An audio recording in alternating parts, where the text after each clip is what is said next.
So today we are discussing the entrepreneur topic. It is one of the factors of production. Okay. ये जो आपका chapter है ये for class 10 के लिए बहुत इम्पॉर्टेंट है. So let's get started. So what is entrepreneur? Entrepreneur is one जो कि ऑर्गेनाइज करता है प्रोडक्शन. किसी भी कमोडिटी का जो प्रोडक्शन हो रहा है उसको कौन ऑर्गेनाइज करता है? एक एंटरप्रेन्योर ऑर्गेनाइज करता है. वो मैनेज करता है पूरे बिजनेस को. जो भी इंपॉर्टेंट डिसीजंस इन्वॉल्व है इस कोई भी कमोडिटी को प्रोड्यूस करने के लिए वो कौन करता है? एक एंटरप्रेन्योर करता है. ठीक है. He hires other factors of production. Here FOP मतलब कि other factors of production. FOP means factors of production. इसका फुल फॉर्म है. एग्जाम्स में you have to write in full form. Okay. तो वो क्या करता है? Entrepreneur is the only factor of production जो कि हायर करता है अदर फैक्टर्स ऑफ प्रोडक्शन जैसे कि लैंड, लेबर एंड कैपिटल. ठीक है. एंटरप्रेन्योर और क्या करता है? वो रिस्क और अनसर्टेनिटी जो भी प्रोडक्शन प्रोसेस में इन्वॉल्व है वो बियर करता है. रिस्क, अब मैम कैसे हो सकता है रिस्क? कोई भी कमोडिटी प्रोड्यूस करे तो रिस्क क्या होगा? रिस्क जैसे कि आपका डिमांड, कोई कमोडिटी तो आपने प्रोड्यूस कर लिया लेकिन उसका उस हिसाब से डिमांड नहीं है. तो ये जो रिस्क है कि आने वाले टाइम में उस कमोडिटी का डिमांड होगा या नहीं होगा, ये कौन लेगा? ये कौन डिसाइड? ये जो रिस्क है वो कौन रखेगा? वो एक एंटरप्रेन्योर करता है. ठीक है. जो अनसर्टेनिटी इन्वॉल्व है वो कौन बियर करता है? ये एक एंटरप्रेन्योर बियर करता है. ठीक है. The next point is functions of an entrepreneur. तो एंटरप्रेन्योर के बहुत सारे फंक्शंस होते हैं. One of the function is coordination and management. एक फंक्शन क्या है? कोऑर्डिनेशन करना और मैनेजमेंट करना. Entrepreneur has to coordinate various factors of production. तो एंटरप्रेन्योर को क्या करना पड़ता है? कोऑर्डिनेट करता है वेरियस फैक्टर्स ऑफ प्रोडक्शन जैसे कि लैंड, लेबर एंड कैपिटल. ठीक है. सच दैट कमोडिटी अच्छे तरीके से प्रोड्यूस हो पाए. एंटरप्रेन्योर को हमने आगे भी पढ़ा था कि उसे इंपॉर्टेंट डिसीजंस लेना पड़ता है. डिसीजंस रिगार्डिंग क्या क्या डिसीजंस लेता है? कि क्या प्रोड्यूस करना है, व्हाट टू प्रोड्यूस.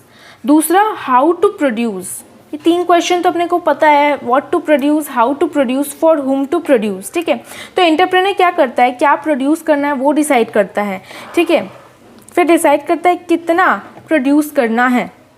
जितना मार्केट में डिमांड है उतना ही प्रोड्यूस करना पड़ेगा. राइट. उसी हिसाब से प्रोड्यूस करना पड़ेगा. फिर हाउ टू प्रोड्यूस, कैसे प्रोड्यूस करना है. ठीक है. फिर वो ये भी डिसाइड करता है कि कितने प्रोपोर्शन में फैक्टर्स ऑफ प्रोडक्शन को एम्प्लॉय किया जाए, कंबाइन किया जाए. ठीक है. समझ लो एक पर्टिकुलर कमोडिटी है. उस कमोडिटी को प्रोड्यूस करने के लिए हम लोग लैंड का भी, लेबर का भी यूज़ कर सकते हैं या फिर प्लांट एंड मशीनरी का भी यूज़ कर सकते हैं. So it can be labour intensive और कैपिटल इंटेंसिव. सो एक एंटरप्रेन्योर को डिसाइड करना पड़ेगा कि उसे लेबर इंटेंसिव टेक्निक चाहिए या फिर कैपिटल इंटेंसिव टेक्निक चाहिए. तो वो पहले देखिएगा सबसे कम कॉस्ट कहाँ है. जहाँ सबसे कम कॉस्ट है उसी को वो ज़्यादा लेगा. ठीक है. ओके. तो वो in this way he decides in what proportion to combine various factors of production. Right. The next point is risk taking and bearing of uncertainty. तो एंटरप्रेन्योर और क्या लेता है? रिस्क लेता है. किस चीज़ का रिस्क? कि आने वाले टाइम में मेरा डिमांड होगा कि नहीं मेरे कमोडिटी का. अनसर्टेनिटी रहता है बहुत सारा. Okay. So let's discuss. Risk can be divided into two types. तो रिस्क जो है दो टाइप में डिवाइडेड है. Risk which can be insured, ऐसा रिस्क जो कि इंश्योर हो सकता है. ठीक है. Risk of fire, accident, burglary, loss of goods in transit etcetera. ठीक है. तो ये सारे जो रिस्क हैं जैसे कि risk of fire, accident, burglary मतलब चोरी होना. ठीक है. ये सब जो रिस्क है वो एक एंटरप्रेन्योर इंश्योर कर सकता है इंश्योरेंस लेकर. ठीक है. तो अब इंश्योरेंस लेगा किसी कमोडिटी का तो उसके बदले में उसको क्या देना पड़ेगा? प्रीमियम देना पड़ेगा ना, सर्टेन अमाउंट. ऐसे तो वो इंश्योरेंस सिर्फ लेने से रहा. ठीक है. So he has to get insurance and make payment of as a premium. ठीक है. Paying premium. This risk is not borne by entrepreneur. तो ये जो रिस्क है ये एंटरप्रेन्योर बियर नहीं करता है. क्यों? क्योंकि उसका इंश्योरेंस करवाया हुआ है. ठीक है. उसका इंश्योरेंस करवाया हुआ है इन सब रिस्क का, इसीलिए वो रिस्क ये बियर नहीं करता है.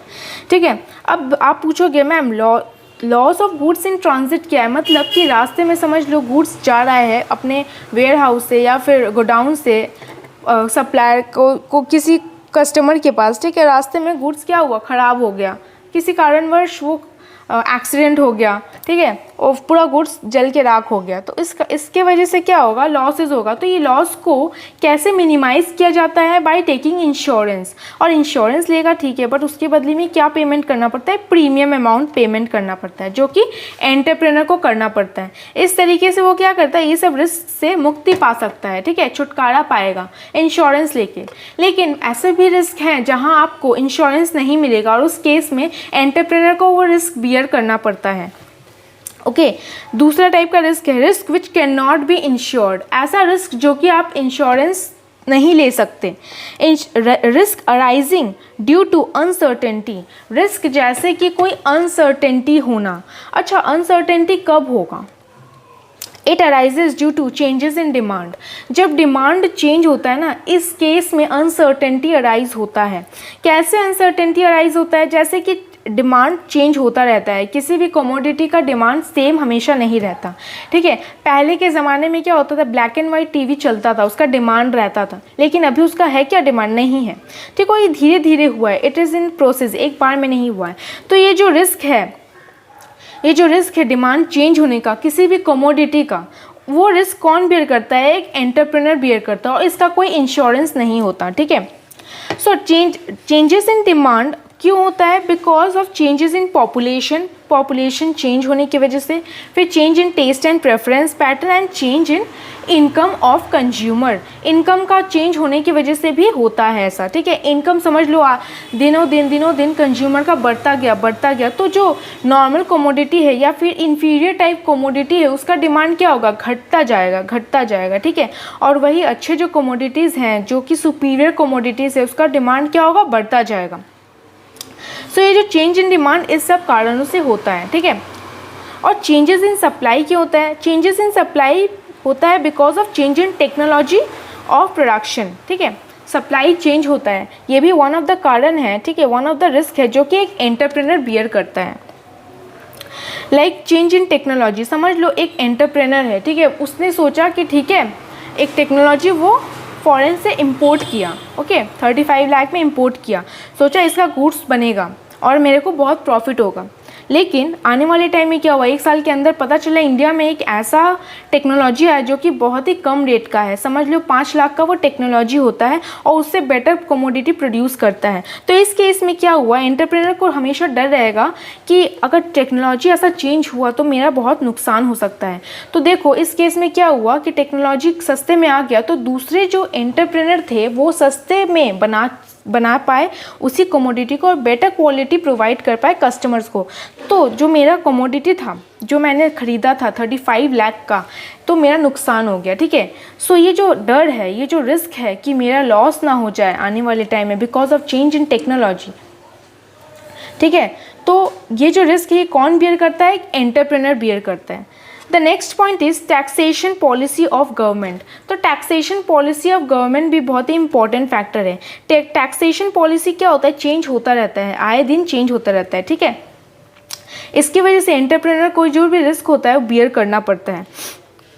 जैसे कि टैक्सेशन पॉलिसी, ऐसा कोई टैक्सेशन पॉलिसी है जहाँ मेरा जो कमोडिटी था, जहाँ पहले टैक्स लगता था, तो अभी पहले टैक्स नहीं लगता था, लेकिन अभी वो टैक्सेबल हो जाएगा in future.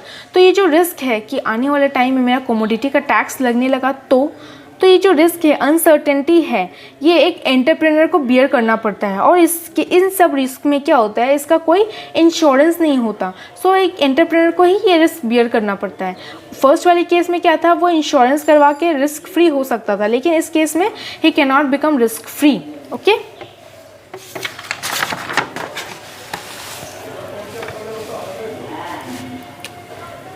The next point is innovation.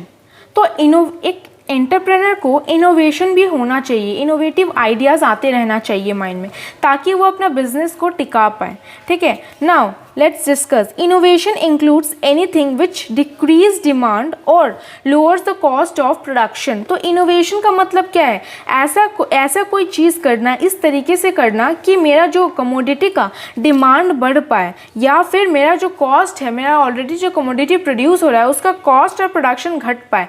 तो इससे क्या होगा, मेरा प्रॉफिट मार्जिन बढ़ जाएगा, ठीक है। डिमांड इंक्रीज होने से भी मेरा प्रॉफिट मार्जिन बढ़ता है, और दूसरा कॉस्ट ऑफ प्रोडक्शन घटने से भी मेरा प्रॉफिट बढ़ता है। तो हमेशा एक एंटरप्रेन्योर के दिमाग में चलता रहना चाहिए किस तरीके से अपने कमोडिटी का डिमांड इंक्रीज करा पाए या फिर कॉस्ट कमा पाए। दिस इज़ डन बाय, अब ये जो होता है किस तरीके से किया जाता है, this is done by introducing new product. ये किया जाता है कैसे, बाय इंट्रोड्यूसिंग न्यू प्रोडक्ट, ठीक है, या फिर finding cheaper source of raw materials.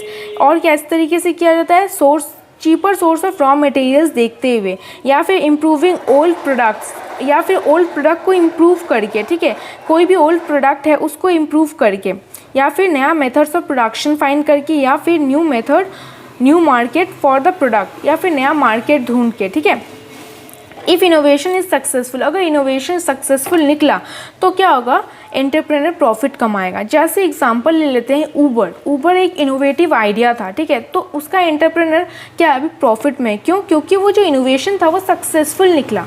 दूसरा देख लो ओला क्या है, ओला तो आइडियाज़ तो अच्छा था, इनोवेटिव था, बट उसका इनोवेशन जो है फेल हो गया किसी ना किसी कारणवश। तो इसकी वजह से क्या हुआ, एंटरप्रेन्योर को बहुत लॉसेस भुगतना पड़ा। ओके, तो अगर इनोवेशन फेल हो जाता है तो उसको लॉस भुगतना पड़ेगा, ठीक है। अब डिस्कस करेंगे characteristics of entrepreneur. So entrepreneur का कैरेक्टरिस्टिक्स हम लोग समझेंगे एक एक कर।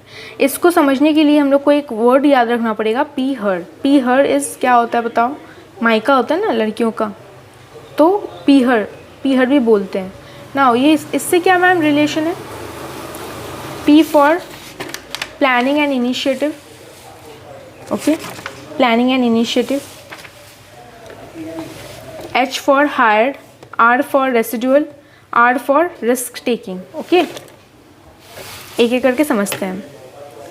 Not a hired factor, entrepreneur is not a hired factor of production, while other factors of production जैसे कि land, labor and capital are hired factors of production. In fact, entrepreneur hire other factors of production.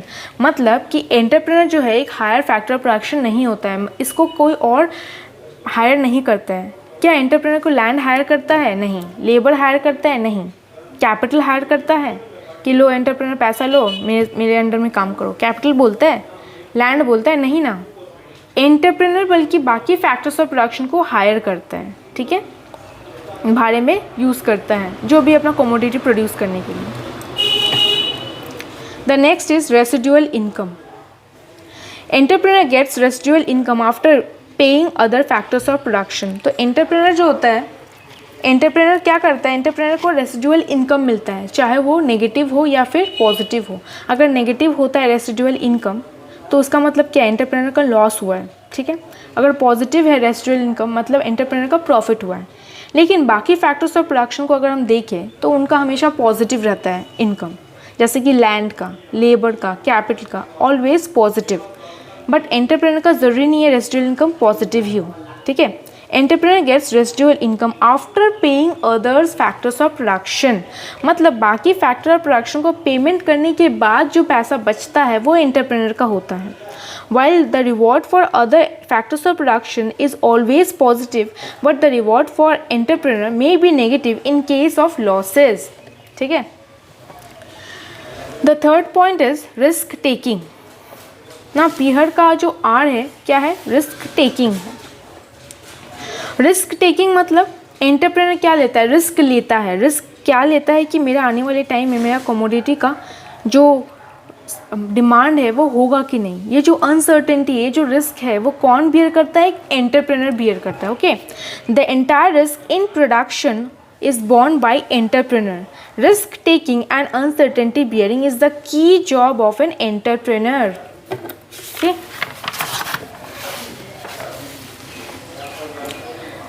अब next में आते हैं point में, planning and initiative. तो entrepreneur क्या करता है, प्लान करता है, इनिशिएटिव लेता है।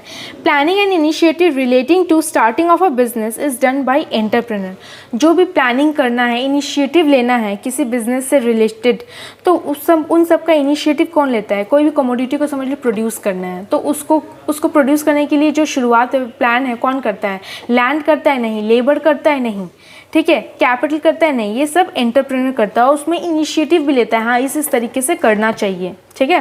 प्लान करने के बाद जो एग्जीक्यूशन होता है ना, वो भी एक एंटरप्रेन्योर ही करता है। Okay, so the next point is role of an entrepreneur. अब एंटरप्रेन्योर का क्या रोल होता है इन इकोनॉमिक डेवलपमेंट। जैसे कि हम लोग को पता है आत्मनिर्भर भारत ये कैसे होता है, ये मोदी जी हमेशा बोलते हैं don't be a job seeker, be a job maker. तो जो एंटरप्रेन्योर होता है ना वो हमेशा जॉब देता है, they are the job makers. Okay, so एक एक पॉइंट कर कर समझते हैं। अरेंजेस कैपिटल, तो जो एंटरप्रेन्योर होता है वो क्या करता है, कैपिटल अरेंज करता है। Entrepreneur arranges require capital for production, production के लिए जो भी कैपिटल चाहिए होता है वो अरेंज करता है, चाहे वो लैंड हो, लेबर हो, कैपिटल हो, इस तरीके से अरेंज करता है। ठीक है, इस तरीके से वो क्या होता है कि एक तरीके से वो एम्प्लॉयमेंट दे रहा है एक लेबर को। प्लांट एंड मशीनरी जो वो खरीद रहा है उसमें भी किसी ना किसी को इनकम हो रहा है, लैंड जो वो हायर कर रहा है वहाँ किसी ना किसी को इनकम हो रहा है। तो इस तरीके से बहुत लोगों को यहाँ फ़ायदा हो रहा है एक इकोनॉमी में, एक कंट्री में। Okay, the next point is innovator. तो एक entrepreneur act as an innovator, he takes initiative of TCS। Of TCS मतलब समझते हैं क्या, TCS एक कंपनी है बट यहाँ एक कंपनी नहीं है, एक शॉर्ट फॉर्म था। he takes initiative of introducing TCS। TCS means introducing new techniques, new commodity and new source of supply। ठीक है, तो इनोवेटर क्या करता है, इनिशिएट करता है कि किस तरीके से इंट्रोड्यूस करना है नया टेक्निक्स को, नया कोमोडिटीज़ को और नया सोर्स ऑफ सप्लाईज को। It helps in economic development of an economy, इस तरीके से वो क्या इन कंट्री का इकोनॉमिक डेवलपमेंट में हेल्प करता है। The next point is supervisor and coordinator. तो सुपरवाइज कैसे होता है, एक इकोनॉमी, एक एंटरप्रेन्योर किस तरीके से सुपरवाइज करता है, ये सुपरवाइज करता है इन factors of production of a commodity, कि कितना फैक्टर्स ऑफ प्रोडक्शन को कहाँ कहाँ किस तरीके से कोऑर्डिनेट करना चाहिए in production of a commodity. So entrepreneur supervise and coordinate productive resources for production of a commodity. Next, taking initiative. तो एंटरप्रेन्योर क्या करता है, एक इनिशिएटिव लेता है ताकि किस तरीके से अपने प्रोडक्शन को एक्सपैंड किया जाए और नया अपॉर्चुनिटीज़ हमेशा ढूंढता रहता है। ही remains alert for new opportunities. ठीक है, लास्टली क्या है, प्रोवाइड्स लीडरशिप। ये लीडरशिप भी प्रोवाइड करता है, जैसे कि इमेजिनेशन को कन्वर्ट करना इनटू रियलिटी। हमने कभी सोचा था ऐसा जोमेटो टाइप ऐसा कुछ होगा कि घर में डिलीवरी करेगा 10 साल 15 साल 20 साल पहले, नहीं। लेकिन उस इमेजिनेशन हम लोग वो बस सोचते थे कि काश ऐसा होता कि हमारे घर में पिज़्ज़ा वाला आ जाता डिलीवरी करने। ठीक है, पिज़्ज़ा वाला, अब पिज़्ज़ा की तरह और भी बाकी भी फूड आइटम्स जैसे कि चिकन हो गया एंड ऑल। तो ये सब कैसे पॉसिबल है, ये सब पॉसिबल है बाय इनोवेशन से। एक एंटरप्रेन्योर ही ये स्टेप ले सकता है। ही कन्वर्टेड इमेजिनेशन इनटू रियलिटी, जो हम लोग सोचते हैं वो उससे रियलिटी में कन्वर्ट करता है। ठीक है, नाउ इसका एक शॉर्ट फॉर्म है IAS takes initiative for providing leadership in a state. तो IAS तो आपको पता ही है वो क्या करता है, एक इनिशिएटिव लेता है एक लीडरशिप क्या प्रोवाइड करने का, providing leadership in a state, ये शॉर्ट फॉर्म है।